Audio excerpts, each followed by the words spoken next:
Assalamualaikum everyone. This is Ayub. I'm back with another episode of video production for Extreme Commerce. आज की episode में हम premiere pro की introduction के बारे में बात करेंगे कि प्रीमियर प्रो जो है उसको आप किस तरह यूज़ कर सकते हैं, उसमें फंक्शंस किस तरह के हैं, उसका मेन्यू सिस्टम किस तरह का है और आप लोग फाइल इंपोर्ट कैसे कर सकते हैं। उसमें कुछ सेटिंग्स होती हैं शुरू में जो आपको करनी होती हैं, वो किस तरह कर सकते हैं। तो सबसे पहले हम प्रीमियर प्रो ओपन करेंगे डबल क्लिक करके। थोड़ा सा टाइम लेता है ये। इसके साथ साथ हम आज ये भी डिस्कस करेंगे कि हमारा जो फाइल सिस्टम है विंडोज़ के अंदर वो हमें क्या रखना है। हाँ, जब भी आप एडिटिंग करें तो ये ज़रूर याद रखें कि आपने ऑर्गेनाइज तरीके से एडिटिंग करनी है। आपने बिल्कुल ही फाइल सिस्टम को अपने जो विंडोज़ के अंदर है या मैक के अंदर है उसमें फाइल स्ट्रक्चर जो है वो ऑर्गेनाइज होना चाहिए आपका। तभी आपकी जो एडिटिंग है अगर वो ऑर्गेनाइज तरीके से होगी तो आपका जो एडिट है वो एक अच्छी तरह जो आपका जो एडिट है वो एक अच्छी तरह निकलेगा। हम जब प्रीमियर को खोलते हैं तो हमारे पास ये एक डबल क्लिक करने के बाद ही हमारे पास ये विंडो आ जाती है।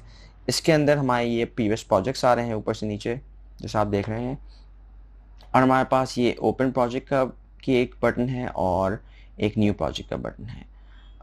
ओपन प्रोजेक्ट, हम कोई भी प्रोजेक्ट जो हमारे पास सेव है वो ओपन हम कर सकते हैं इससे, अगर हमारे पास कोई प्रोजेक्ट सेव है पहले। या फिर न्यू प्रोजेक्ट के लिए हम न्यू दबाएंगे और न्यू प्रोजेक्ट पे आ जाएंगे। न्यू प्रोजेक्ट विंडो के अंदर हमारे पास सबसे पहले नाम है प्रोजेक्ट का। मैं इसको test1 दे देता हूँ नाम। हमें देखना है कि इस कहाँ सेव हो रहा है। आप इसको कहीं भी सेव कर सकते हैं, ये इसका अपना एक डिफ़ॉल्ट उसकी जगह होती है, वहाँ सेव कर सकते हैं। यहाँ आप ब्राउज करके जहाँ भी आप सेव करना चाहें कंप्यूटर में प्रोजेक्ट सेव कर सकते हैं। उसके नीचे हमारे पास कुछ सेटिंग्स आ रही हैं वीडियो रेंडरिंग की। अच्छा, रेंडरिंग एडिटिंग के अंदर एक ऐसी इस्तेलाह है, उसका मकसद ये होता है कि जब भी आप कोई चीज़ एक्सपोर्ट करने जा रहे होते हैं, कोई भी फुटेज अंदर लाते हैं, जब आप उसको फाइनल एक्सपोर्ट करने जा रहे होते हैं तो उसको रेंडर करना होता है, उसकी फाइनल शेप लानी होती है।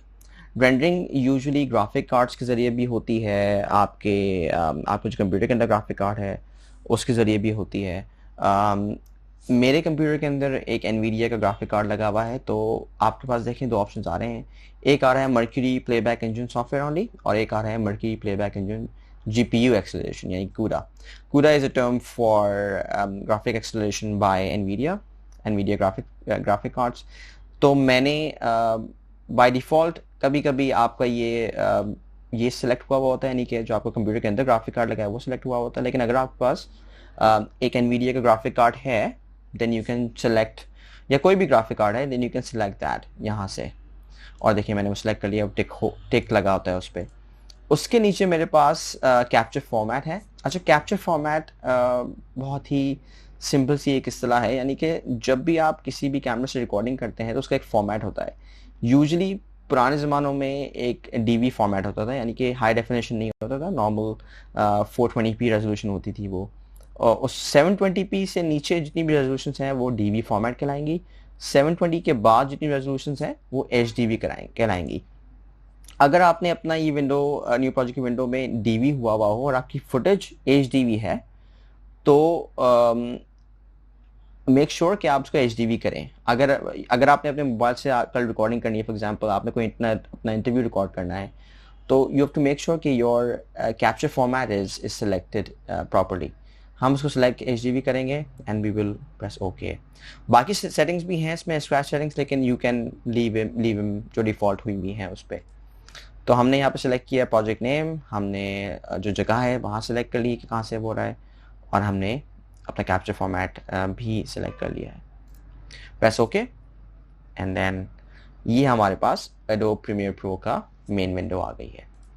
इसके अंदर हमारे पास एडिटिंग के सेक्शन के अंदर ये एक सोर्स विंडो है, ये प्रोग्राम विंडो है, ये हमारे पास मीडिया ब्राउज़र है हमारा, या मीडिया मैनेजमेंट का एरिया भी कह सकते हैं इस एरिया को।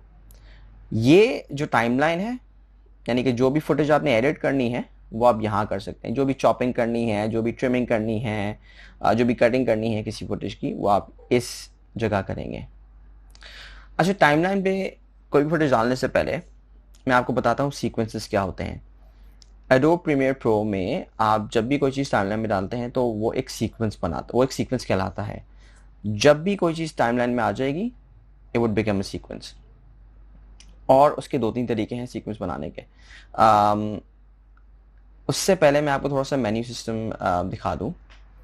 टॉप पे अगर आप देखें तो आपके पास एक असेंबली का सेक्शन है, यानी कि यहाँ पे आप बिल्कुल जो रॉ फुटेज है उसको यहाँ पे असेंबल कर सकते हैं। आप एडिट नहीं, सिर्फ एक साथ एक के बाद एक उसको डाल सकते हैं। फिर आपने एडिटिंग का जो अभी खुला हुआ था मेरे पास, ये मेन्यू आ गया। फिर आपको कलर करना होगा किसी फुटेज को, वो आ रही है। फिर उसके बाद आपके इफेक्ट्स हैं, ग्राफिक्स हो गई, ऑन स्क्रीन ग्राफिक्स हो गई, वो डाल सकते हैं। ऑडियो सेटिंग्स, अगर कोई अपनी ऑडियो मिक्सिंग करनी है वो आप यहाँ कर सकते हैं।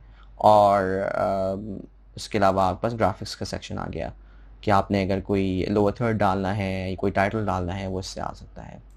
हम एडिटिंग में वापस जाते हैं और सबसे पहले हम इंपोर्ट करते हैं footage.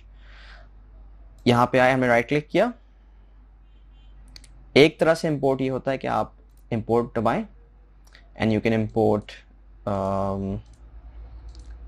anything you want to import, यानी कि it could be a file, it could be a video, it could be anything. मैं जैसे अगर मैं रॉ में जाता हूँ, और ये मैं आपको बताऊंगा फाइल स्ट्रक्चर जो आप देख रहे हैं मैंने जो बनाया हुआ है, आई विल टेल यू कि आप क्यों बनाना चाहिए आपको। मैंने देखे किस तरह का बनाया हुआ फाइल सिस्टम, मैं आपको इसके बारे में बताता हूँ थोड़ी देर में। तो मैं ये एक फ़ाइल इंपोर्ट कर ली मैंने। अगर मैंने सिंगल फाइल इंपोर्ट करनी है तो मैंने राइट क्लिक किया, मैंने वो फाइल इंपोर्ट कर ली, वो फाइल यहां आ गई। अभी तक सीक्वेंस नहीं बना है मेरा। अगर मैंने सीक्वेंस बनाना है, यहाँ पे टाइमलाइन में फुटेज डालनी है, तो मैंने इन दोनों को सिलेक्ट किया। एक तरीका तो है कि मैं यहाँ ड्रैग कर लूँ, अब मेरा सीक्वेंस बन गया। सीक्वेंस का नाम ये है, आप यहाँ से नाम उसका चेंज भी कर सकते हैं इफ यू वांट। उसके साथ साथ आप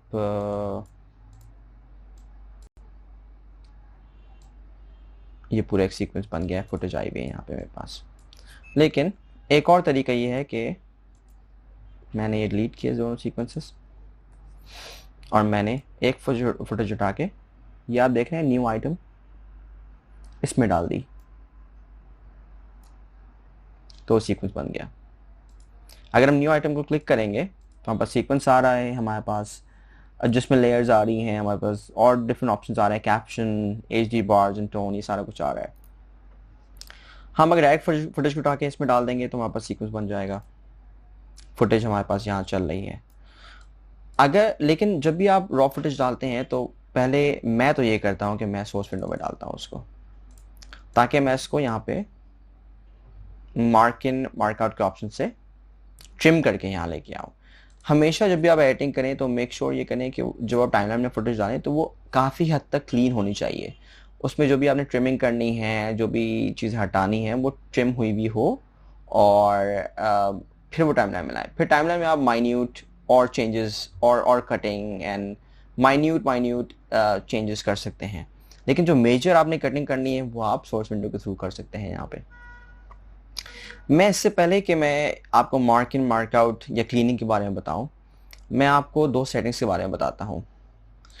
हम एडिट का बटन क्लिक करते हैं और हम प्रेफरेंस में आते हैं यहाँ पे नीचे, और हम जाते हैं जनरल के अंदर। अच्छा, आपको जैसे पता है पाकिस्तान में काफ़ी ज़्यादा लाइटें जाती हैं और हमें अपना जो प्रोजेक्ट है जब हम शुरू करते हैं तो हमें मेक श्योर करना है कि वो ऑटो सेव होता रहे पीछे। हम जब एडिटिंग में मगन हो जाएंगे तो हमें याद नहीं रहेगा कि हमारा जो प्रोजेक्ट है वो सेव हो भी रहा है, नहीं हो रहा, क्या उसकी अपडेट है। तो उसके बाद उसके लिए हम ये करते हैं, ऑटोमेटिकली प्रीमियर प्रो पे 15 से 20 मिनट का ऑटो सेव का ऑप्शन होता है।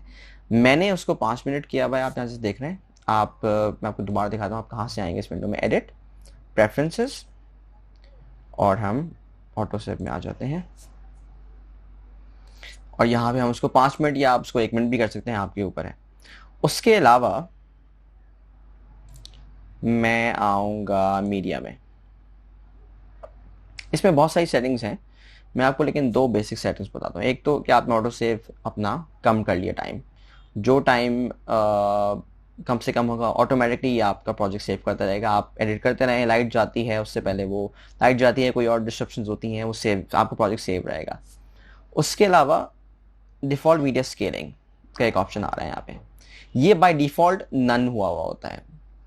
इसका इसका मतलब क्या है? इसका मतलब ये है कि अगर मैंने एक फुटेज शूट की है 4K रेजोल्यूशन से और एक फुटेज मैंने शूट की है हाई डेफिनेशन रेजोल्यूशन से, उनकी जो स्केलिंग होती है, क्योंकि उनकी रेजोल्यूशन डिफरेंट हैं, उनकी स्केलिंग भी डिफरेंट होती है।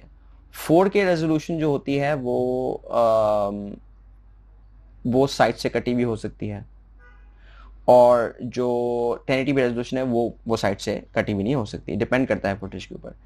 आपने मेक श्योर ये करना है कि आपने इसको नन से सेट टू फ्रेम साइज करना है। उससे ये होगा कि आप जो भी फुटेज इंपोर्ट करेंगे, वो चाहे 1080p हो, वो चाहे 720p हो, वो 4K हो, जो भी रेजोल्यूशन है, प्रीमियर प्रो ऑटोमेटिकली क्या करेगा, प्रीमियर प्रो आपकी वो जो फुटेज है उसको उसको जो इंपोर्ट करेगा, तो वो आपका जो फ्रेम साइज है उसमें ऑटोमेटिकली सेट कर देगा, तो वो साइड से कटेगी नहीं, और उसका जो साइज होगा वो आपके जो प्रोजेक्ट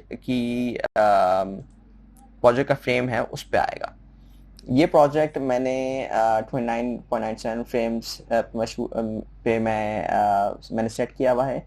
आपने अपनी फुटेज के हिसाब से प्रोजेक्ट सेट करना है। अब मेरा ये जो फुटेज है मेरी, ये 25 फ्रेम पर सेकेंड है। 1920 ये मेरी फुटेज डिटेल्स आ रही, 1920 बाय 1080p 25 फ्रेम पर सेकेंड। तो मैं प्रेफरेंसेस में जाके इसको यहाँ पे कैप्चर के अंदर जाके इसको चेंज कर सकता हूँ।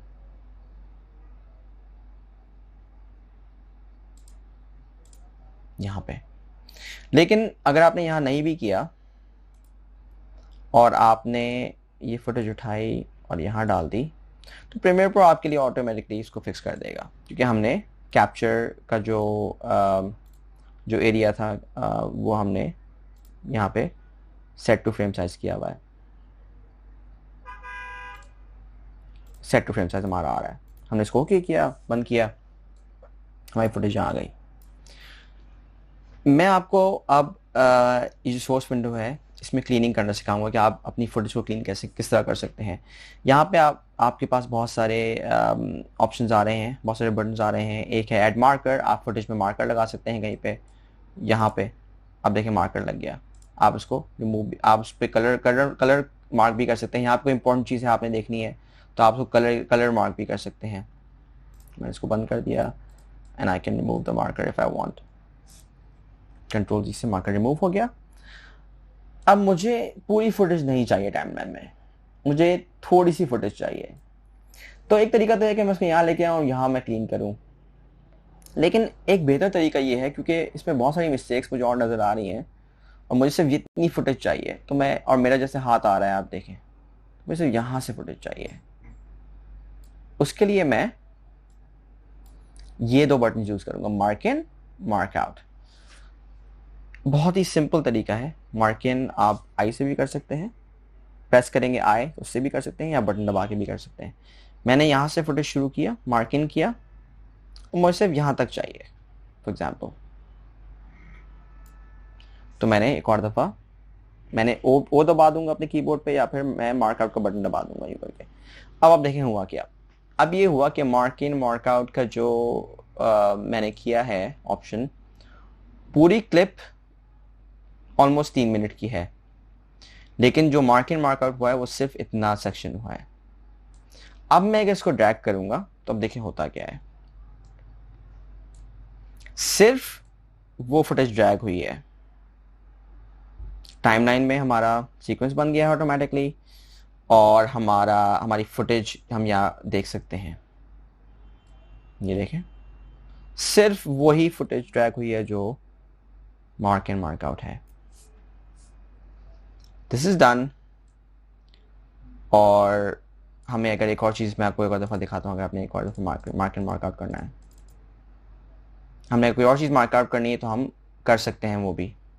मैंने फॉर एग्जाम्पल यहाँ से मार्क इन करना है दोबारा से, मुझे ये फुटेज यहाँ से यहाँ तक चाहिए फॉर एग्जाम्पल, मैंने उसको किया, वो पुराने मार्कआउट हट गए ऑटोमेटिकली, मैंने उनको भी ड्रैग कर लिया। तो ये एक बेसिक मार्क एंड मार्कआउट की एडिटिंग का तरीका है जो आप सोर्स विंडो में कर सकते हैं। क्लीनिंग, मेजर क्लीनिंग अगर आपने करनी है अपनी फुटेज की तो वो आप इस तरह करेंगे। आप यहाँ भी कर सकते हैं, यहाँ के अलग टूल्स हैं, मैं आपको अगले एपिसोड में बताऊंगा इसके बारे में। लेकिन सोर्स विंडो के अंदर you can use mark in mark out to clean any of your footage. मैं एक और दफ़ा मार्किंग यूज करता हूँ, यहाँ से मार्किंग किया मैंने, यहाँ मार्कआउट किया। अब मेरे पास ये 3 क्लिप्स आ गई। I can now clean them further इसी टाइमलाइन के अंदर। अगर मुझे करना है वो मैं आपको आगे बताऊंगा। तो हमने अभी तक ये सीखा है कि हम प्रोजेक्ट सेटअप किस तरह करते हैं प्रीमियर प्रो के अंदर, और हम सोर्स विंडो के अंदर मार्क इन मार्क आउट की जो फंक्शंस हैं उसको इस्तेमाल करके अपनी फुटेज को क्लीन एडिट किस तरह कर सकते हैं, उस पर मेजर मिस्टेक्स किस तरह निकाल सकते हैं। अब ये तो प्रीमियर प्रो के अंदर की सेटिंग्स हैं। मैं जो आपको नेक्स्ट बताऊंगा वो है कि आपने किस तरह अपने फोल्डर्स को सेटअप करना है एडिटिंग के लिए। अब ये मैंने एक फोल्डर बनाया हुआ है, एक्सट्रीम कॉमर्स ईसी का एक फोल्डर रफ सा बनाया हुआ है, and I have different videos यहाँ पे, ठीक है। अब इस वीडियोस के अंदर अगर मुझे ऑर्गेनाइज तरीके से काम करना है तो मैं ये करूँगा कि मैं खोलूँगा और मैं 4 से 5 फोल्डर्स बना दूंगा। एक फोल्डर है रॉ फुटेज का, एक है प्रोजेक्ट का, एक है फिर म्यूजिक का, ग्राफिक्स का, और एक है एक्सपोर्ट्स का। आपके जितने एलिमेंट्स हैं ना वीडियो में, आप उसके नाम के फोल्डर्स बना दें, और आपके जो कैमरा के कार्ड से रिकॉर्डिंग हुई है, जो रॉ फुटेज है, वो उसको जो भी कैमरा के कार्ड से फुटेज आप रिकॉर्ड करते हैं, अनएडिटेड फुटेज, उसको हम रॉ फुटेज कहते हैं। उसके अंदर अब आप देखें कि मैंने रॉ फुटेज साइड डाली हुई है यहाँ पे, और मैंने उसको फर्दर ऑर्गेनाइज किया हुआ है दिनों के हिसाब से ऑर्गेनाइज हुई हुई है। अगर कोई ऑडियो है तो वो सेपरेट ऑडियो रिकॉर्ड की हुई है, अगर मुझे ऑडियो रिकॉर्ड करनी है सेपरेटली। उसके बाद हमारे पास प्रोजेक्ट आ गया। प्रोजेक्ट की जो प्रीमियर प्रो का प्रोजेक्ट है, अगर हम सेव करें इसी प्रोजेक्ट के अंदर, इसी वीडियो के अंदर, तो वो आपके लिए बेहतर रहेगा नेक्स्ट टाइम खोलने के लिए। फिर म्यूजिक है, अगर कोई म्यूजिक यूज़ हुआ है वो आप सेव कर सकते हैं। फिर आपके पास ग्राफिक्स हैं, if you want to add any graphics, और फाइनली एक्सपोर्ट्स। मकसद इसको दिखाने का ये था कि एडिटिंग जो है बिल्कुल एक स्किलफुल काम है, लेकिन एडिटिंग का जो मकसद है फुटेज के साथ वो ये भी है कि आप ऑर्गेनाइज तरीके से एडिटिंग करें। If you are an organise editor, तो आपको एडिट में एक तो आपका एडिट अच्छा निकलेगा, क्योंकि आपकी हर चीज़ ऑर्गेनाइज है। आपकी फुटेज कहीं मिसिंग नहीं होगी कि आपने फुटेज अगर कहीं प्ले की है, आपने फुटेज अगर कहीं रखी है तो वो आपको पता है कहाँ रखी है, वो कहीं गुम नहीं हो सकती। आपने ऑर्गेनाइज तरीके से फोल्डर्स बनाए हुए हैं। ये पीछे आप देखें कि मैंने फोल्डर्स ऑर्गेनाइज तरीके से बनाए हुए हैं, प्रॉपर्ली ऑर्गेनाइज किया हुआ है फोल्डर स्ट्रक्चर।